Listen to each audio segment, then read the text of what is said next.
அண்மையில் நம்ம விட்டு பிரிந்த நமது சமத்துவ தலைவர் திரு கே ஆம்ஸ்ட்ராங் அவர்களுடைய நினைவேந்தல்ல நம்ம எல்லாருமே இங்கே ஒன்று கூடியிருக்கிறோம்.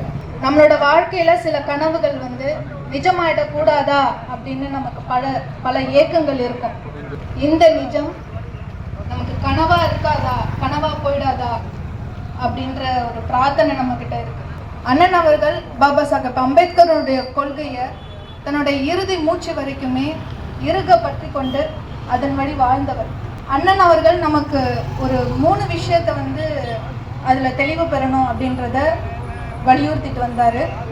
ஒன்று பார்த்தீங்கன்னா கொள்கை தெளிவு, 2வது இலக்கு தெளிவு, 3வது அடையாள தெளிவு. கொள்கை தெளிவுன்னு பார்த்தோன்னா அவர் பின்பற்றிய அவர் ஈர்ப்பு கொண்ட பாபா சாஹேப் அம்பேத்கர் அவர்களுடைய சுதந்திரம், சமத்துவம், சகோதரத்துவம், சமூக நீதி.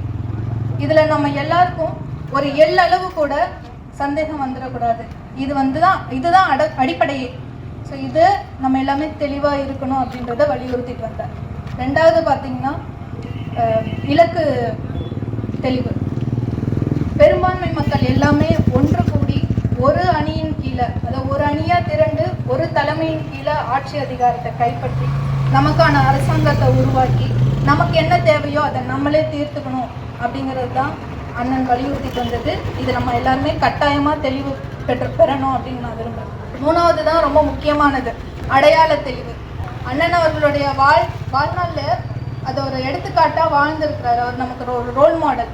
நம்மளை வெறுக்கிற பக்கத்து சமூகத்துக்காரர்கள், நம்மெல்லாம் ரொம்ப அழுக்கானவங்க, பேச தெரியாதவங்க, படிக்காதவங்க, இன்னமுமே இந்த மாதிரியான ஒரு அடையாள திணிப்பு நம்ம மேலே இருந்துக்கிட்டே இருக்கு. நம்ம யார்? படிக்காதவங்களாம். அண்ணன் அவர்கள் BA BL படித்த ஒரு வழக்கறிஞர்.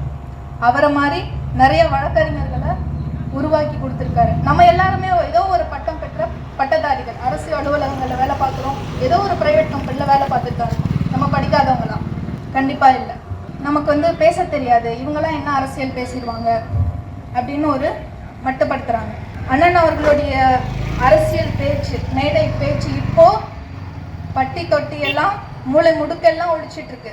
இதில் என்ன வருத்தம்னா அவருடைய இறப்புக்கு பிறகு ஒழிக்குது. அப்போ நமக்கு பேச தெரியாதா? கிடையாது. 3வதா நம்மளை குற்றம் செய்பவர்கள், குற்றவாளிகள் அப்படின்னு ஒரு போர்வை போக்குறாங்க. யார் குற்றவாளி, யார் குற்றமற்றவர்கள்னு வாதாடுற வழக்கறிஞராக உருவாக்கி அத்தகைய வழக்கறிஞர்களையும் உருவாக்கி கொடுத்துட்டு போயிருக்கிறார். நம்ம குற்றவாளிகளா? தெளிவாக இருந்துக்கோங்க. கடைசி ரொம்ப முக்கியமானது, அழுக்கானவர்கள்.